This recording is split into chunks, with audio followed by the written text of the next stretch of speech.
সেই কথায় বলে না যে তুমি যদি তোমার কাজকে ভালোবাসো তাহলে তোমাকে আর কাউকে ভালোবাসা লাগবে না। তা কাজ অনবরত করতে হবে, সাকসেস যত সময় না আসবে। আমি আমার ইউটিউব চ্যানেলে ভিডিও ছাড়ছি, আমার প্রায় 700 মতো সাবস্ক্রাইবার হয়েছে এবং ভিউ ভালোই হচ্ছে।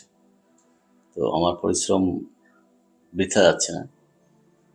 আশা করি আগামী দিনে আরও পাশে থাকবে এবং প্রচুর ভালোবাসা দেবে।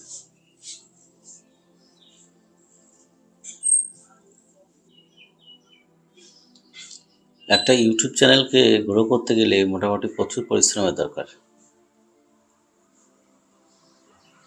এবং কন্টিনিউ ভিডিও ছেড়ে যেতে হবে। কন্টিনিউ মানে কনসিস্টেন্সি যদি মেনটেন না করা হয় তাহলে একটা ইউটিউব চ্যানেল কখনোই গ্রো করা যাবে না। এটা আমি অনেকটা ভিডিওতে দেখেছি এবং বলছি। তো দেখা যাক আগামীতে কি হয়।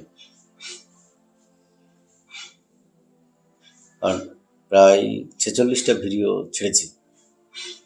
46টা ভিডিও ছেড়ে প্রায় 700 মতো সাবস্ক্রাইবার হয়েছে এবং প্রতিনিয়ত আগে একটা করে ছাড়ছিলাম, এখন সেটাকে 2টো করে ছাড়ছি। সকাল ছাড়ছিলাম, সকালে সেরকম রেসপন্স পাওয়া যাচ্ছে না, সেজন্য আমি দুপুর 1টা 15 এবং রাত 7টা 15 ছাড়ছি। রাত্রের ভিডিওগুলোতে বেশি রেসপন্স পাওয়া যাচ্ছে, ভিউ বেশি হচ্ছে এবং সাবস্ক্রাইবার মোটামুটি 2টো 1টা করে আসছে। আমার চ্যানেলটা দীর্ঘ অনেক দিন প্রায় বসেছিল, মানে ভিডিও ছাড়তাম না। আগে অনেক অনেক প্রকার ভিডিও ছেড়েছি, কিন্তু সেই ভিডিওতে তেমন রেসপন্স পাইনি বলে ভিডিও ছাড়া বন্ধই করে দিয়েছিলাম।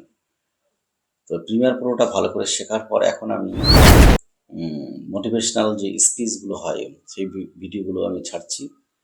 মোটিভেশনাল ভিডিও চ্যাটজিপিটি, ডিপসিক থেকে জেনারেট করে এটাকে আমি ভিডিও ফর্মে কনভার্ট করে তারপরে ছাড়ছি।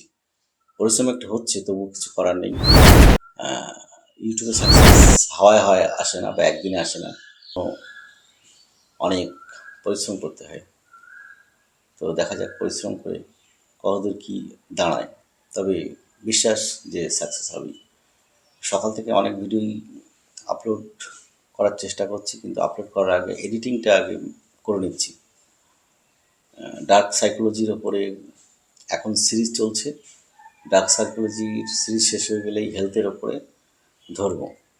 মোটামুটি 1000 শর্টস টার্গেট আছে। 1000 শর্টসের টার্গেট নিয়ে এখন নেমেছি। বাকিটা তোমাদের ওপরে। তো টাটা, বাই বাই।